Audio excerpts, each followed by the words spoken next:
Vote चोरी वाली मुद्दा इन दिनों बहुत गरमाया हुआ है, बहुत प्रचलित है, बहुत चर्चित है। राहुल गांधी ने यहाँ तक कहा मोदी वोट चोरी करके प्रधानमंत्री बने हैं। इस बात को साबित करना इस बात पर निर्भर है कि अगर इलेक्शन कमीशन उन्हें डिजिटल डाटा प्रोवाइड करता है तो इलेक्शन कमीशन इन्हें डिजिटल डाटा प्रोवाइड क्यों नहीं करता।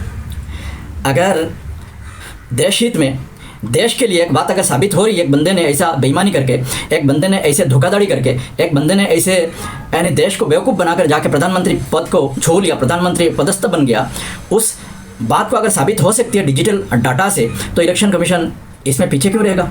इलेक्शन कमीशन देश की टैक्स के पैसे से नहीं पलता।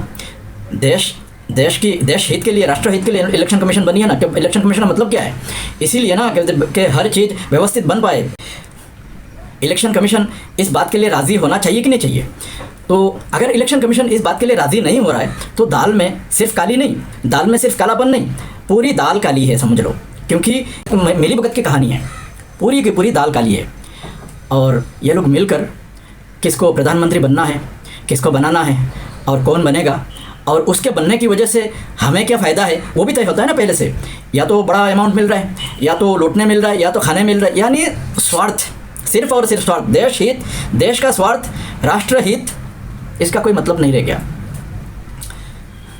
मोदी की जो पूरी व्यक्तित्व, मोदी की पूरी जो ये रथ यात्रा, ये पॉलिटिकल रथ यात्रा मैं कहूँगा, ये पूरी यात्रा को अगर टटोल ले, इसको अगर आप इन्वेस्टिगेट करो, पूरी राजनीतिक आप शुरू से लेकर आप तक की राजनीतिक इनका जितनी अकदाम है, सब अकदाम सिर्फ और सिर्फ पैसे खर्च से अपने चेहरा चमकाना हुआ है। और पैसे खर्च से इन्होंने सब कुछ किया है, पैसे से, सिर्फ पैसे से। और कोई इनकी यानी इनके व्यक्तित्व में कोई दम है नहीं है, इनकी नेतृत्व में कोई दम है नहीं है। ये वैसा एक बंदा है नहीं है जो इनके व्यक्तित्व से यानी प्रकृति देन कुछ इस बंदे के अंदर ऐसा कुछ है जो दुनिया को प्राप्त हो सकती है, ऐसा कुछ साबित हुआ नहीं और ये होगा भी नहीं। क्योंकि जो पैसे से अपना चेहरा चमकाता है, वो जो काली लेडीज़ मेकअप करके अपने चेहरा चमकाती है ना, इनका है पैसे से अपना चेहरा चमकाना। यही है इनकी सबसे बड़ा गुरु, पैसा ही पैसा, यानी बिना पैसे का। और पैसा किसका, इसी देश के गरीब बेसहारा। इनकी जो हरकतें हैं, उन हरकतों पर एक बार नज़र दौड़ाने से मालूम पड़ जाता है ये क्या कर रहे हैं और क्या नहीं कर रहे हैं। जब से केंद्र में बैठे हैं, मुझे ईमानदारी से बताइएगा, जब से केंद्र में बैठे हैं, हर किसी की पॉकेट काट रहे कि नहीं काट रहे। 2 वक्त की रोटी के लिए तरसता इंसान, उसकी पॉकेट से भी पॉकेट मार कर रहे हैं लोग। जेब कतरा में, यानी इसे जेब कतरा कहते हैं। ये टैक्स वसूली नहीं है, ये जेब कतरा यानी जेब कतरापन, और इसमें कोई फ़र्क नहीं है। क्योंकि अगर कोई समझदार व्यक्ति, कोई राष्ट्रहित के लिए काम करने वाला व्यक्ति, राष्ट्र परिचालना के लिए उसके पास आइडियाज़ है, उसके पास अक्ल है, उसके पास दम है और उसको जानकारी है, ज्ञान है, वैसा बंदा इस तरह नहीं करेगा जाके सीधा सबके ऊपर यानी टैक्स चुभाओ, सबकी चमड़ा उतारो, सबकी चमड़ा उतारने वाली काम ऐसा नहीं करेगा। ये वही करेगा जिसको जानकारी नहीं है, जिस कदम से राष्ट्र कमज़ोर हो रही है, जिस कदम से देश के ऊपर आर्थिक मार बढ़ रही है, वैसा कदम नहीं उठाएगा। मैं कहना ये चाह रहा था कि ये सिर्फ और सिर्फ पैसे की खेल से, पैसा वसूली करके, पैसे की खेल से ही अपना यानी चेहरा, अपना छवि बनाए हुए हैं और यहाँ तक पहुँचे हुए, और आज तक यहीं पर टिके हुए सिर्फ पैसे की खेल से। बाकी कोई इनके पास दम है नहीं है। आज अगर किसी के पास पैसा आ जाता है तो दुनिया उसे ऐसे अक्लमंद समझने लगती है, बेअक्ल को अक्लमंद। ऐसे दुनिया में ज्ञानी भरे पड़े हुए, जिनके पास खर्च के लिए रकम नहीं है, इसके लिए उनके ज्ञान का कोई ये नहीं है, वैल्यू नहीं है। और ऐसे बहुत लोग पड़े हुए हैं जिनके पास ज्ञान है नहीं है, लेकिन किसी न किसी मद्दे से, किसी न किसी कारण से उनके पास पैसा पहुंच गया तो वो ज्ञानी बने हुए हैं। तो मोदी उसी कतार के एक इंसान है, उसी कतार में इंसान है। उसको मालूम पड़ा कि पैसा हो गया तो सब कुछ हो जाता है। मोदी की इस यात्रा को याद करते हुए मुझे एक व्यक्ति याद आता है, महाठग। एक ठग है इस देश में, इस वक्त जेल में है, जिसका नाम है सुकेश चंद्रशेखर। आप सुकेश चंद्रशेखर नाम से गूगल कर लीजिएगा, आपको पूरी कहानी आ जाएगी। उसने एक IPS ऑफिसर जो पकड़ा गया, जेल में था, तो उसके पत्नी को उसने गृह मंत्री का करीबी बनकर फ़ोन किया कि हम छुड़वा देंगे तुम्हारे पति को। 200 करोड़ रुपये वसूल लिया, 200 करोड़। वो उसकी औरत ठगी गई, उसके बाद क्या कर सकते हैं, ठगी गई, ख़त्म। 200 करोड़ रुपये इसने ले लिया। और ऐसे उसने और कई सारे ठगी की घटना को उसने अंजाम दिया। इस तरह बड़ा ठगी के घटना को अंजाम दिया, जिसकी वजह से उसके पास पैसा है और वो पैसे वाला बन गया, अपना आराम से लाइफ जी रहा था। पकड़ा गया जेल में, आर्थर रोड जेल में बंद हो गया। आर्थर रोड जेल में बंद होने के बाद वो अपनी बिस्तर गर्म करने के लिए नूरा फतेही, जैकलिन फर्नांडिस जैसी हीरोइन को अपने पास बुला लिया करता था। कैसे होता था ये? पैसे से ही ना। तो उसे एक बार पूछा गया कि तुम्हें डर नहीं लगता? तो उसने जवाब दिया कि पैसा हो तो सब कुछ हो जाता है।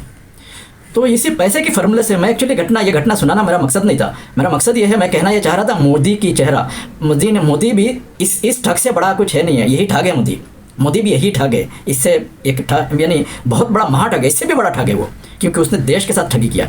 देश को ऐसे झांसे में फंसाया, हिंदुत्व और धर्म की झांसे में फंसाकर सत्ता में बैठ गया ना। और सत्ता में बैठा, उसको मालूम है सत्ता में बैठा तो पैसे आते रहेंगे, यानी पैसे वसूलने के कानून बना लो। यानी सत्ता में बैठे तो कानून बनाकर सब कुछ कर सकते हैं, वहाँ पुलिस से पकड़ होती नहीं है।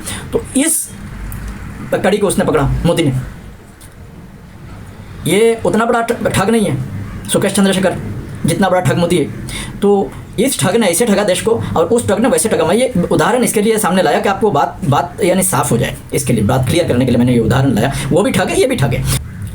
इसके उसके लिए संभव सिर्फ और सिर्फ ठगी से हो पाया है। और ठग एक महाठग है। इस ठग को उस पद से उतारना, उस पद से हटाना, ये हमारा कर्तव्य बनता है। हम लोकतंत्र के मालिक हैं। लोकतंत्र में जनता मालिक होती है और लोकतंत्र के मालिकों को ये पता नहीं है कि इन मालिकों को कैसे ठगा गया है।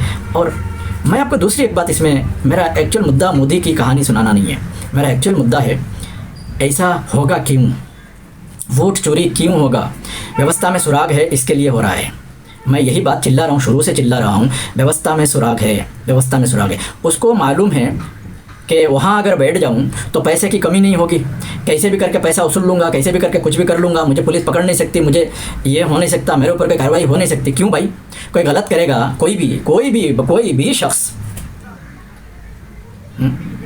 कोई भी हो, कोई कितना बड़ा भी तिस्मार खा हो, अगर गलत करता है तो उसके ऊपर पकड़ नहीं बननी चाहिए। गलत करने के बाद भी उस पद पे ये सही है उस पद पे बैठे रहना।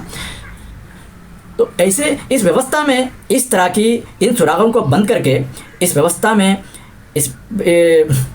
सुधार लाया जा सकता है, इस व्यवस्था को रेक्टिफाई की जा सकती है, ताकि वहाँ पर बैठा हुआ इंसान कोई भी गलत कदम उठा ना सके। मैं ये कह रहा हूँ, इसके लिए व्यवस्था बदलने की बहुत ज़रूरत है। आज राहुल गांधी चिल्ला रहे, राहुल गांधी को आपने साथ दिया, हमने साथ दिया, अभी तो देश साथ देगा ही, और सब लोगों ने साथ दिया। और राहुल गांधी बैठ के राहुल गांधी ने गलत किया तो आपके पास कौन सा हथियार है, पकड़ लोगे? फिर सड़कों पे आके चिल्लाना है, फिर कोई दूसरा विपक्षी उतर के बोलेगा इसने चोरी करके जाके बैठ गया, या उसने वहाँ बैठ के इस तरह की चोरी किया, या उस तरह की गलत किया। अरे भाई, इतना बड़ा पद पे बैठने के बाद एक मर्यादा होती है, उस बंदे को खुद से तो करना ही नहीं चाहिए। अगर गलत बंदा बैठा, वहाँ बैठने के बाद अपने ऊपर उड़ा हुआ चद्दर हटा लिया और उसने अपना चेहरा दिखा दिया, तो साथों साथ उसको उतर जाना चाहिए, साथों साथ उसको उतारने की ये होना चाहिए, सिस्टम होनी चाहिए। तो वो सिस्टम नहीं है ना, इसके लिए वो कर पाते हैं। आज किसी को भी बिठा दो आप, यही तो चिल्ला रहे आज। मैं आपको ईमानदारी से एक बात बताता हूँ, इस देश को दुनिया में आर्थिक महाशक्ति बनाने के लिए कोई ज़्यादा दिन की ज़रूरत नहीं है। इन्हीं नेता लोग की निकम्मापन की वजह से आप और हम गरीब है। इन्हीं नेता लोग की, इन्हीं की चोरी चमारी। आज मुझे एक बात बताइए, सुप्रीम कोर्ट के इस वक्त की जो टाइम ख़राब हो रहा है, ये बोल रहा है चोरी कर लिया, वो बोल रहा है चोरी नहीं किया, ये बोल रहा है ये चुनाव आयोग इसमें शामिल है। जो भी है इसके लिए जाके सुप्रीम कोर्ट का टाइम ख़राब हो रहा है। सुप्रीम कोर्ट, आपको पता है सुप्रीम कोर्ट का एक मिनट का ये कितना होता है? एक मिनट का कष्ट कितना होता है? संसद का एक मिनट का कष्ट कितना होता है मालूम है आपको? ये जो पैसे खर्च होते हैं वो पैसे हमारे जेब से जाना है ना, हम नहीं देना है ना। तो देश इनकी हरकतों की वजह से पीछे जा रहा है ना। तो ऐसे व्यवस्था होगा क्यों? ऐसे व्यवस्था हम अपने ऊपर क्यों लद के रखेंगे? क्यों हमारे ऊपर ज़बरदस्ती ऐसे व्यवस्था को हम फंसा कर रखेंगे? क्यों? अगर रास्ता है तो उसको रेक्टिफाई क्यों नहीं किया जाना चाहिए? रास्ता है तो उसको सुधारना क्यों नहीं चाहिए? क्या हो जाए, क्या कारण है बताइए मेरे को। होना चाहिए ना सुधार। इस व्यवस्था को सुधारने से पहले आपका मेरा मुक्ति है नहीं है। आप लिख के रख लीजिए, इस देश में ऐसे चोर उचक्के गुंडे बदमाश यही जाकर बैठेंगे और यही सब कुछ करेंगे। एकदम से ईमानदार इंसान को बिठा दो जाके, एकदम से ईमानदार इंसान को वो भी नहीं कर पाएगा। क्यों? व्यवस्था ऐसी है एकदम लाचार व्यवस्था है। हम दुनिया की सबसे बड़ी लोकतंत्र कहते हैं इसे। कहो अपने आत्मसम्मान के लिए, गर्व के लिए कह सकते हो, कहो, लेकिन उसे उस मकाम तक पहुंचाने के लिए मेहनत करना क्यों बंद कर देते हो? क्यों मेहनत नहीं करते हो? ये जो लोग हैं ये आपका टाइम ख़राब कर रहे हैं, सुप्रीम कोर्ट का टाइम ख़राब कर रहे हैं, इसका टाइम भर खुद का भी काम का टाइम ख़राब कर रहे हैं। अगर सिस्टम में पहले से ऐसे धोखाधड़ी करने की कोई रास्ता नहीं होता, कोई सुराग नहीं होता, तो टाइम भी देश आगे बढ़ता ना। देश को ये लोग आगे नहीं लेके जा रहे हैं, देश को ये लोग पीछे लेके जा रहे हैं। मैं ये कहना चाहता हूँ आपसे, इस तरह की सिस्टम को, इस तरह की पिछड़ा, ना काबिले बर्दाश्त, नॉट एक्सेप्टेबल इंग्लिश में कहेंगे तो, इस तरह का जो सिस्टम है जो एक्सेप्ट नहीं होना चाहिए, उस तरह का नाकाबिले बर्दाश्त, नॉट एक्सेप्टेबल सिस्टम को बदलना चाहिए कि बदलना नहीं चाहिए। तो इसको बदलने के लिए थोड़ा तो आगे आओ, थोड़ा तो आगे आओ। आज इसको बदलेंगे, कल उसको बदलेंगे, परसों उसको बदलेंगे। ये सब बदलने से आपका दिन अच्छा हो जाएगा। मोदी ने बहुत बड़ा नारा देके आया था, अच्छे दिन। अभी इस अच्छे दिन से सब लोग पनाह मांग रहे। देश के 95 से मैं तो 98% तक के लोग, 95 से 98% तक लोग ये मोदी से पनाह मांग रहे।